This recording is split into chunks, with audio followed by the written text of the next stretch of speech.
আজকের মুভিতে দেখব একদল ডাকাত ব্যাংক ডাকাতি করার পর এক মাফিয়া এবং পুলিশের জালে ফেসে যায়। এরপর একদিক থেকে ডাকাতের পিছু লাগে সেই মাফিয়া দল এবং অন্য দিক থেকে ডাকাতের পিছু লাগে পুলিশের টিম। মানে দুই দিক থেকেই দুই পক্ষ ডাকাত দলকে ধরার চেষ্টা করবে, আর ডাকাত দলরা পুলিশ এবং মাফিয়াদের ফাঁকি দিয়ে নিজেরা টিকে থাকার চেষ্টা করবে। এই ঘটনাগুলোর মধ্যেই মুভির শেষে রয়েছে আরো মারাত্মক একটি টুইস্ট। এখন এই তিন পক্ষের চুর পুলিশ খেলায় কে বিজয়ী হবে সেটা জানতে হলে ভিডিওটি অবশ্যই না টেনে শেষ পর্যন্ত দেখতে থাকুন। মুভির শুরুতে আমরা গেস্ট প্রোটেক্ট মাস্ক পরা চারজন লোককে দেখতে পাই যারা ব্যাংক লুট করে পালাচ্ছিল। আমরা ম্যাক্স নামের একজন ডিটেকটিভকে দেখতে পাই যে চুরির ঘটনা জানতে পেরে ব্যাংকে চলে আসে চোরদের ধরার জন্য। একই সাথে সে এই খবরটা তার বস নিতেনকে জানিয়ে দেয়। ম্যাক্স আগে থেকেই জানতো যে এই চুরি পুলিশের খাতায় থাকা দাগি আসামি জ্যাক নামের এক ডাকাতের কাজ। ম্যাক্সের বস নিতান ম্যাক্সকে জানায় যে কোনোভাবেই হোক জ্যাক যাতে নাগালের বাইরে চলে না যায়। ম্যাক্স সেই কথা মতো জ্যাকের পিছু নিতে শুরু করলো। জ্যাক তার টিম নিয়ে টানেলের ভিতরে ঢুকে পড়ে। টানেলের রাস্তা সরু হওয়ায় বাইক সহজেই ঢুকে গেল। ম্যাক্স গাড়ি নিয়ে ঢুকতে পারে না। জ্যাক তার টিমকে নির্দেশ দেয় যেন বাইকের স্টার্ট বন্ধ করে ধীরে ধীরে পায়ে হাঁটে এবং টানেল থেকে বের হওয়ার চেষ্টা করে, কারণ বাইক চালালে তার শব্দে ম্যাক্স তাদেরকে সহজেই খুঁজে পাবে। সবাই সেভাবেই এগোতে থাকে। এদিকে ম্যাক্স সুযোগ পেয়ে একজনের উপর হামলা করে বসে। সৌভাগ্যবশত ম্যাক্স যাকে ধরেছিল সে ছিল মোস্ট ওয়ান্টেড ক্রিমিনাল জ্যাক। এই পর্যায়ে দুজনের মধ্যে বেশ কিছুক্ষণ ধস্তাধস্তির পর জ্যাক ম্যাক্সের পায়ে গুলি করে। সিন শিফট হয়ে চলে আসে 3 বছর পর। আমরা রায়ান নামের একটি ছেলেকে প্লেনে বসতে দেখি। তার চেহারা দেখে বোঝা যাচ্ছিল সে ভীষণ রকম পেরেশানিতে আছে। তখন আমরা রায়ানের শরীরে রক্ত দেখে বুঝতে পারি যে আসলে গুলি লেগেছে। প্লেন যখন টেক অফ করার জন্য রানওয়ে ধরে ছুটতে শুরু করে তখন হঠাৎ রায়ান প্লেনের দরজা খুলে লাফ দেয়। সে ফোন বের করে এবং তার বাবাকে সাহায্য চাইতে শুরু করে। সে বলে যে না বুঝেই মহাবিপদে পড়ে গেছে। এখন আমরা জানতে পারি যে রায়ান আসলে জ্যাকের ছেলে। রায়ান তার পুরো কথা শেষ করার আগেই মাটিতে লুটিয়ে পড়ে আর এয়ারপোর্টের পুলিশ তাকে গ্রেফতার করে নেয়। অন্যদিকে আমরা হতাশাগ্রস্ত বিধ্বস্ত ম্যাক্সকে দেখতে পাই। তার পা আজও ঠিক হয়নি, প্রচণ্ড ব্যথায় এখনও তাকে পেইন কিলার ইঞ্জেকশন নিতে হয়।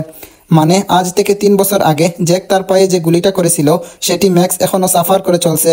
এমন সময় সাইরা নামের একটি মেয়ে ম্যাক্সের বাসায় আসে।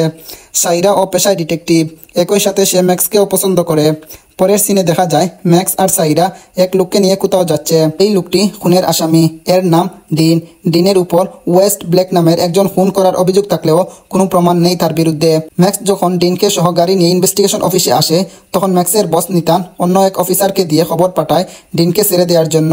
ডিনের বিরুদ্ধে যে খুনের অভিযোগ আছে সেই অভিযোগের কোনো সঠিক প্রমাণ পুলিশের কাছে নেই। একই সাথে এই মামলার যে সাক্ষী ছিল সে নিজেরাও তারা জবানবন্দি পরিবর্তন করেছে। ফলে ডিনকে আর কোনোভাবেই খুনি হিসাবে গ্রেফতার করা যাবে না। অপরদিকে আমরা জ্যাককে দেখতে পাই সে নিজের ছেলে রায়ানকে বাঁচানোর জন্য প্রস্তুতি নিচ্ছে। এদিকে ম্যাক্সের বস নিতান বাকি সকল পুলিশ অফিসারদের সাথে এয়ারপোর্ট থেকে ধরা পড়া রায়ানের সম্পর্কে কথা বলছিল। নিতান বলে যে পোস্টমর্টমের সময় অর্টস ব্ল্যাকের বডি থেকে যে বুলেট পাওয়া গেছে সে একই বুলেট রায়ানের শরীরেও পাওয়া গেছে। রায়ান বর্তমানে হসপিটালে চিকিৎসাধীন আছে। বুলেট সেহেতু নিশ্চয়ই রায়ান ও ওয়েটস ব্ল্যাকের মধ্যে কোনো যোগসূত্র রয়েছে। এছাড়াও এয়ারপোর্টের পুলিশের হাতে ধরা পড়ার আগে রায়ান আইসল্যান্ডের একটি টেলিফোন নম্বরে কল করেছিল। এখন কথা হলো, মানুষ বিপদে পড়লে সবার আগে নিজের বাবা মাকে জানায়। হতেই পারে রায়ান তার বাবা জ্যাককে ফোন করেছিল। নিতান পরিকল্পনা করে যে একটি ট্রান্সফোর্স টিম পাঠিয়ে আইসল্যান্ড থেকে জ্যাককে ধরে আনবেই। নিতানের কথা শুনে ম্যাক্স বুঝতে পারছিল যে যতটা সহজ নিতান বিষয়টা ব্যাখ্যা করেছে আসল কাজটা ততটা সহজ না। তাছাড়া জ্যাক খুবই চালাক টাইপের লোক, এত সহজে একটা পরিকল্পনা করে তাকে ধরা যাবে না। সে পুলিশের প্রতিটা গতিবিধি আগে থেকেই টের পেয়ে যায়।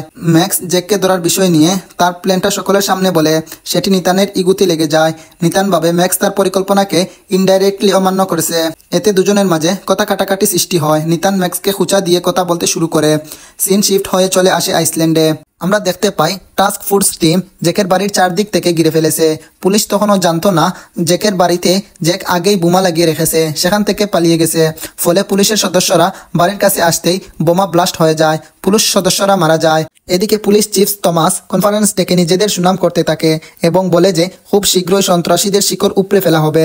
এখানে আরও জানা যায় অটিস ব্ল্যাকের নামে যে লোক মারা গেছে তার পিছনে বর্তমান মেয়র পদপ্রার্থী হিসাবে দাঁড়ানো একজনের হাত রয়েছে। তবে পুলিশ নিজেদের স্বার্থে মিডিয়ার কাছে বিষয়টা পুরোপুরি লুকিয়ে ফেলে।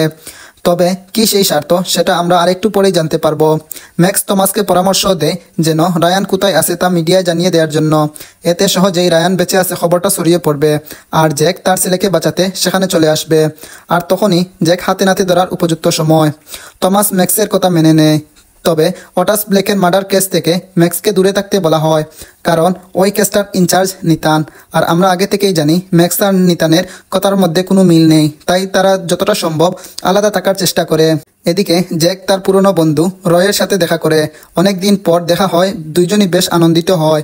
জ্যাক রায়ানকে পুলিশের হাত থেকে রক্ষা করার জন্য রায়ের সাহায্য চায়। এখানে রায়ের কথাই জানা যায় লাস্ট কিছুদিন ধরে রায়ানের সাথে অটেস ব্লেক নামের একজনের অনেক সখ্যতা গড়ে উঠেছিল। এরপর হঠাৎ একদিন অটেস ব্লেক খুন হয়ে যায়।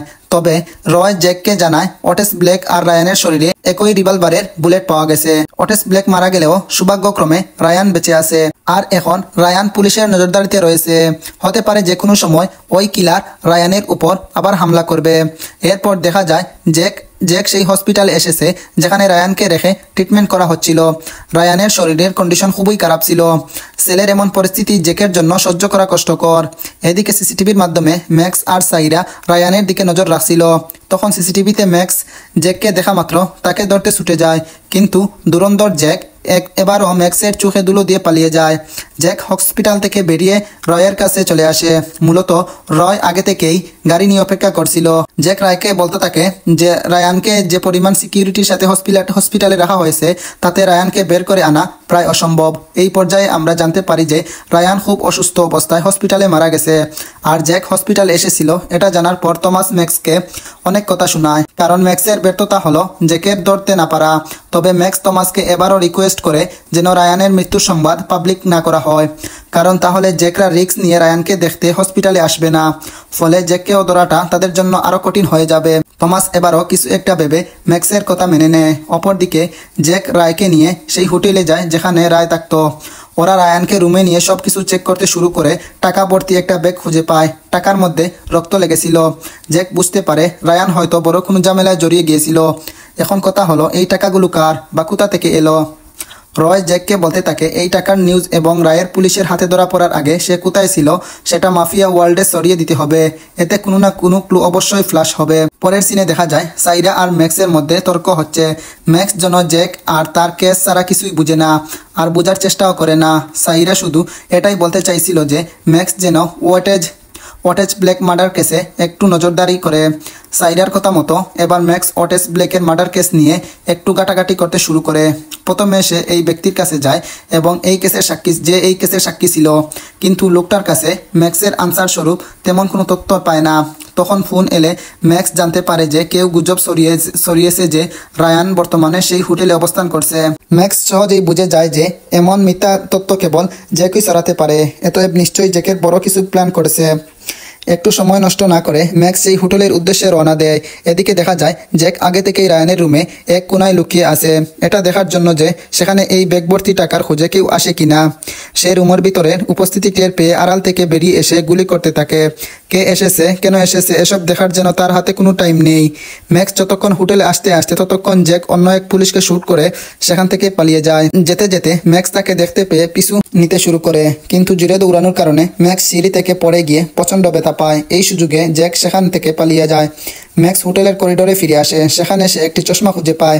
এই চশমাটি ম্যাক্স আজকে এই ঘটনার রহস্য বের করতে সাহায্য করবে। পরের সিনে দেখা যায় সাইরা একাই ডিনের পিছু নিয়ে একটি কন্টেইনারে রাখার গোডাউনে চলে আসেছে, কিন্তু ডিন পিছন থেকে এসে সাইরাকে খুন করে সাইরার লাশ সাথে নিয়ে চলে যায়। অপরদিকে ম্যাক্স টমাসের সাথে দেখা করে জিজ্ঞেস করে যে কেন দুজন পুলিশ অফিসারকে রায়ানের হোটেল রুমে পাঠানো হয়েছিল। হোটেল রুমে যারা মারা গেছে তার নাম হাওন, আর হাওনের সাথে নিতানও ছিল। আর ম্যাক্স মূলত হোটেল রুমের সামনে যে চশমাটা খুঁজে পেয়েছিল সেই চশমাটি ছিল নিতানের। ম্যাক্সের সব কথা শুনে টমাস বলে সে নিজেই হাওয়েন আর নিতানকে হোটেল রুমে পাঠিয়েছিল, কারণ তার মনে হয়েছিল সেখানে জ্যাক থাকতে পারে। ম্যাক্সের এবার টমাসের উপর থেকে অনেক ভরসা উঠে গেছে। তার মনে হচ্ছে যে টমাস নিতানের সঙ্গে নিশ্চয়ই বড়সড় কোনো একটা ঝামেলা পাকিয়েছে। এমনও হতে পারে যে ওয়েস্টেস্ট প্লেক আর রায়ানের খুনের ব্যাপারে তারা কিছু জানে, যে কেন বা কে এদের দুজনকে খুন করিয়েছে, কিন্তু বিষয়টা তারা ফ্লাশ করছে না। ম্যাক্স হাওন সম্পর্কে কিছু তথ্য জানার জন্য আরেকজন অফিসারের কাছে আসে। তখন সে জানতে পারে যে হাওয়েন ওয়েটস ব্ল্যাককে আগে থেকেই চিনত। এদিকে আবার নিতানের কাছে জ্যাকের ফোন আসে। জ্যাক নিতানকে হুমকি দিতে শুরু করে যে এখন পর্যন্ত নিতান যা করেছে তা ভালো করেনি, এসব কর্মকাণ্ডের জন্য তাকে শাস্তি পেতে হবে এবং জ্যাক নিজেই সেই শাস্তি দেবে। জ্যাকের কথা শুনে নিতান গামতে শুরু করে এবং সে বলে এসবের সাথে জড়িত নয়, তবে জ্যাক যদি রাতে তার সাথে দেখা করে তাহলে এই ঘটনার পিছনে কে আছে কেন আছে তা সব খুলে বলবে। পরের সিনে আমরা দেখতে পাই ড্যান সাইরার ডেড বডি ম্যাক্সের বাসায় এনে রেখে যায়। তার উদ্দেশ্য হলো সাইরার খুনের মামলায় ম্যাক্সকে ফাঁসিয়ে দেওয়া। অপরদিকে টমাস এসে ম্যাক্সকে জানায় সে খবর পেয়েছে যে আজকে রাতে নিতানের সাথে জ্যাক একটি ক্লাবে দেখা করবে। ম্যাক্স টমাসের সাথে ক্লাবের ঠিকানা নিয়ে বেরিয়ে পড়ে। জ্যাক ও সেই ক্লাবে এসে পৌঁছে গেছে। জ্যাক জানতো না যে মূলত তাকে মারার জন্যই নিতান তাকে এখানে ডেকে এনেছে। নিতান আগে থেকেই ডিনের সাথে মিলে সব প্রস্তুতি নিয়ে রেখেছে। জ্যাক যখন ধীরে ধীরে ক্লাবের ভিতরে ঢুকছিল তখন ক্লাবের অতিরিক্ত নীরবতায় জ্যাকের সন্দেহ হচ্ছিল যে বাইরে কিছু হতে চলেছে। তাই সে সাবধানতার সাথে সামনে এগোতে থাকে, কিন্তু হঠাৎ ম্যাক্স এসে জ্যাকের উপর গুলি চালাতে শুরু করলো। সহজেই জ্যাক নিজেকে বাঁচিয়ে নেয়। গুলির আওয়াজ শুনে নিতান আর ড্যান তারাও ম্যাক্স ও জ্যাকের উপর গুলি ছুটতে শুরু করে। যদি এখানে ম্যাক্স আর জ্যাক দুজনেই মারা যায় তাহলে নিতানের জন্য এক ডিলে দুই পাখি মারা হবে। তবে নিতান বেশি সুবিধা করতে পারে না। জ্যাকের গুলিতে সেখানেই নিতানের মৃত্যু হয়। নিতানের মৃত্যু দেখে ডিনার এক মুহূর্ত দেরি না করে বয়ে সেখান থেকে পালিয়ে যায়। এবার জ্যাক আর ম্যাক্স এর মধ্যে লড়াই চলতে থাকে। চালাক চতুর জ্যাকের কাছে ম্যাক্স হেরে যায়। এরপর জ্যাক ম্যাক্সের গান পয়েন্টে রায়ানের কাছে নিয়ে যেতে বলে। ম্যাক্স রাজি হয় না। এরপর হসপিটালে এসে ম্যাক্স জ্যাক সোজা মর্গে নিয়ে যায়। সেখানে রায়ানের লাশ ছিল। ছেলের লাশ দেখে জ্যাক অনেক বেশি ইমোশনাল হয়ে পড়ে। এমন অবস্থায় সে প্রায় ম্যাক্সকে গুলি করে দিচ্ছিল, কিন্তু মনের ভিতর কোনো এক বাধা থেকে জ্যাক গুলি করতে পারে না, যার কারণে ম্যাক্স এবার কিছুটা স্বস্তির নিঃশ্বাস ফেলে। ওরা যখন মর্গ থেকে বের হয় তখন দেখতে পায় একটা অফিসার কারো লাশ নিয়ে আসছে। এটা দেখে ম্যাক্স সেখানেই থেমে যায়, কারণ এই লাশটা সাইরার আর বডি পোস্টমর্টমের জন্য হসপিটালে আনা হয়েছে। ম্যাক্স যখন জানতে পারে এটা সাইরার লাশ তখন সে অনেক ভেঙে পড়ে। পরের সিনে দেখা যায় জ্যাক আর ম্যাক্স একসাথে বসে আছে। এবার ম্যাক্স সাইরার খুনের আসামি করে এবং জ্যাককে অনৈতিকভাবে সাহায্য করার জন্য চার্জ এনে ম্যাক্সকে মোস্ট ওয়ান্টেড আসামি হিসাবে ঘোষণা করা হয়েছে, যার কারণে জ্যাক আর ম্যাক্সের দুঃখের পরিমাণ এখন প্রায় সমান, কারণ দুজনেই নিজেদের সবচেয়ে কাছের মানুষকে হারিয়েছে। একই সাথে তাদের দুজনের বিপদও সমান। আর এই সকল ঘটনার পিছনে কে আছে সেটি জ্যাক ম্যাক্স এর কাছে জানতে চাইলে সে বলে সবকিছুর পিছনে ডিন জড়িত আছে। তাছাড়া আজকে তাদের উপর যে হামলা হয়েছে সেখানে ডিন ছিল। ম্যাক্স জ্যাককে জিজ্ঞেস করে কেন 3 বছর আগে জ্যাক সুযোগ পেয়েও তাকে গুলি করেনি। জ্যাক বলে যেহেতু ম্যাক্সের সাথে তার কোনো পার্সোনাল শত্রুতা নেই তাই সে মারেনি। জ্যাক সেদিন কেবলমাত্র ম্যাক্সের হাত থেকেই বাঁচতে চেয়েছিল, তাই পায়ে গুলি করেই সেখান থেকে পালিয়ে গিয়েছিল। পরের সিনে দেখা যায় যে ডিন বাসায় ফিরেই দেখে যে আগে থেকেই এখানে ম্যাক্স, জ্যাক, রয় এসে বসে রয়েছে। সেখানে ডিনের গ্র্যান্ডমাদার গান পয়েন্ট নিয়ে রেখেছে। ম্যাক্সের কথায় আমরা জানতে পারি যে ডিন কিনক্যাট নামের একটি কোম্পানির হয়ে কাজ করে অনেক টাকা কামিয়েছে, কিন্তু তার কাজ কি সে অটেস ব্ল্যাক ও রায়ান ও সাইরাকে খুন করেছে আর কে কে এসবের পিছনে সব জানতে চায়। ডিন প্রথমে শান্ত হয়ে বসে এমন ভাব করে সে যেন সারেন্ডার করেছে আর যেন সত্যি সত্যি বলে দেবে, কিন্তু চালাকি করে তার জ্যাকেটে লুকিয়ে রাখা রিভলভার বের করে গুলি ছুড়তে শুরু করে। রায়ের বুকে একটি গুলিও লাগে। এখানে প্রচণ্ড লড়াই চলতে থাকে। এক পর্যায়ে ডিন ও তাদের সাথে পেরে ওঠে না। ম্যাক্স ডিনকে শব্দ করে টমসের সাথে একটি মিটিং সেট করতে বলে আর রায়ের গুলি লাগায়। সে অতিরিক্ত রক্তক্ষরণে সেখানেই মারা যায়। পরের সিনে আমরা টমাসকে দেখতে পাই। সে জেন নামের এক মহিলার সাথে দেখা করতে এসেছে। টমাস জেনকে জানায় যে ডিনও হঠাৎ তাকে একটা মিটিংয়ের জন্য ডেকেছে। এখন তার সন্দেহ হচ্ছিল যে ম্যাক্স ডিনের মাধ্যমে কিংবা অন্য কোনো মাধ্যমে সবকিছু জেনে গিয়েছে। এখানে মূল কাহিনী হলো মেয়র পদপ্রার্থী রবার্ট নির্বাচনে জয় পাওয়ার জন্য একটা খেলা খেলতেছে, আর এই খেলায় গুটি হিসাবে তিনি ব্যবহার করছেন অটেস ব্ল্যাক, রায়ান, ডিন, টমাস, নিতান সহ কিনক্যাট কোম্পানি এবং আরো অনেকেই। এখন যেন সব জানতে পেরে যে ধীরে ধীরে তাদেরকে খেলায় চলতে চলতে শেষ পর্যন্ত যখন ধরা পড়ার পরিস্থিতিতে চলে এসেছে তখন সে সবকিছু অস্বীকার করে, কারণ এখন যদি ফ্লাশ হয় রবার্ট মেয়র হওয়ার জন্য অনেক লোকের জীবন নিয়ে গেম খেলেছে, তাহলে ভীষণ রকমের বিপদে পড়তে হবে। এদিকে জ্যাক আর ম্যাক্সের ডিনকে নিয়ে সেই জায়গায় আসে যেখানে মিটিং হওয়ার কথা ছিল। কিছুক্ষণ পর সেখানে টমাস এলে তাকেও আটকে ফেলে। ম্যাক্স একের পর এক টমাসকে প্রশ্ন করলে সে কোনো উত্তর না দিলে জ্যাক রাগের মাথায় তাকে শুট করে দেয়। আহত টমাস সব ঘটনা খুলে বলা শুরু করলো। পুরো সিনেমার জট ক্লিয়ার হয়ে যায়। মূল ঘটনা হলো ডিন একজন অবৈধ অস্ত্রধারী ব্যবসায়ী। আসলে মেয়র পদপ্রার্থী রবার্টের ইভেন্ট ম্যানেজার ছিল জেন। জেন সেখানে ডিন এবং টমাসকে ডেকে পাঠায়। জেন সেখানে ডিনের মাধ্যমে অবৈধ অস্ত্র আনার ব্যবস্থা করে, আর টমাসকে দায়িত্ব দেওয়া হয় এই অস্ত্র আনানোর কাজটা কোনো ঝামেলা ছাড়াই সম্পন্ন হওয়ার জন্য। আর এই অস্ত্র আনানোর কাজটার জন্যই ডিন রায়ান আর অটেস ব্লেককে হায়ার করেছিল। পরিকল্পনা ছিল এমন যে অবৈধ অস্ত্র সহ রায়ান আর অটেস ব্লেককে টমাস গ্রেপ্তার করবে, যার কারণে এই অবৈধ অস্ত্রগুলো দেখে জনগণের মনে একটা ভয় কাজ করবে। এতে যে লাভ হবে সেটা হলো মেয়র পদপ্রার্থী রবার্ট প্রকাশ্যে অবৈধভাবে অস্ত্র পাচার নিয়ে বিরোধিতা করবে এবং তার বিরোধীদলীয় নেতার উপর দোষ চাপানোর চেষ্টা করবে। আর এসব করে জনগণের মাঝে তারা সম্পর্ক ভালো ইমপ্রেশন তৈরি করবে। এতে জনগণ রবার্টের উপর খুশি থাকবে আর তারা ভোটের অগ্রাধিকারে রবার্টকে এগিয়ে রাখবে। মোট কথা, রবার্ট একটা নোংরা পলিটিক্স করে জনগণের মনকে জয় করে এবং সে ক্ষমতায় বসতে চাইছিল। এই পুরো প্ল্যানটার কোথাও রায়ান আর অটেস ব্লেককে মারার কথা ছিল না, কিন্তু এই প্ল্যানটি ডিল হওয়ার সময় অটেস ব্লেক পুলিশ অফিসার হাওনকে চিনে ফেলে, যার ফলে অটেস ব্লেক বুঝে যায় যে এই বিষয়টার সাথে পুলিশও জড়িত আছে। আর এই খবরটা ফ্লাশ হলে টমাস সহ সেই পুলিশের টিমে যারা জড়িত আছে তারা সবাই বিপদে পড়তো। সেই কারণেই রায়ান আর অটেস ব্লেককে পরবর্তীতে খুন করা হয়েছে। আর সেই কিনকেট কোম্পানি তাদের নামের আড়ালে অবৈধ অস্ত্র ডেলিভারি করত। তারাই ডিনকে অস্ত্র এনে দিয়েছিল। মেয়র ক্যান্ডিডেট রবার্টের সাথে কিনকেট কোম্পানির চুক্তি ছিল যে তারা যদি রবার্টকে মেয়র হতে সাহায্য করে তাহলে রবার্ট কিনকেট কোম্পানিকে $100 মিলিয়ন প্রোডাক্ট এক্সপার্ট করার অর্ডার পাওয়ার ব্যবস্থা করে দেবে। প্রাইভেট কোম্পানিগুলো টাকার জন্য ছোট বড় যে কোনো অপরাধ করতে দুইবার ভাবে না, তাদের কাছে টাকাই সব, যার কারণে সেই কোম্পানি রবার্টের শর্তে রাজি হয়েছিল। এরই মধ্যে সেই কোম্পানির কিছু শুটার সেখানে উপস্থিত হয়ে সকলের উপর গুলি চালাতে শুরু করে। ম্যাক্স আর জ্যাক ও পাল্টা আক্রমণ করে তাদেরকে গুলি চালাতে শুরু করে। এই লড়াইয়ের মধ্যে ম্যাক্সের কাঁধে গুলি লাগে আর গোলাগুলি চলাকালে কিনকেট কোম্পানির পাঠানো সকল শুটার সেখানেই মারা যায়। এদিকে ডিন জ্যাককে গুলি করতে লাগলেই পিছন থেকে ম্যাক্স ডিনের মাথায় শুট করে। এরপর টমাসকেও সেখানে মেরে ফেলে। এখন জ্যাক আর ম্যাক্স ছাড়া কেউ বেঁচে নেই। এরপরের সিনে দেখা যায় জ্যাক যতই করুক না কেন সে ম্যাক্সের চোখে কেবলই একজন অপরাধী, তাই সে জ্যাককে গুলি করার জন্য রিভার ত্যাগ করে। ঠিক তখনই ম্যাক্সের মনে পড়ে যায় সেই 3 বছর আগের ঘটনা, যখন জ্যাকের কাছে সুযোগ থাকার পরেও সে ম্যাক্সকে না মেরে ছেড়ে দিয়েছিল। তাই মানবতার খাতিরে ম্যাক্সও এবার জ্যাককে পালিয়ে যেতে সাহায্য করে।